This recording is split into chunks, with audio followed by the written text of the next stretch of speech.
Punching is a forming process that uses a punch press to force a tool, called a punch, through the workpiece to create a hole via shearing.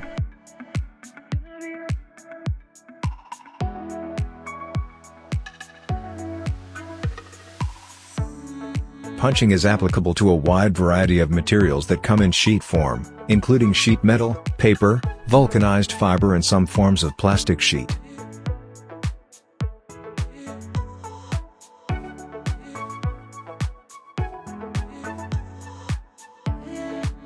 You can make your own DIY punch from simple mechanical components like a piece of square rod, spring, bolt and washer etc. as shown.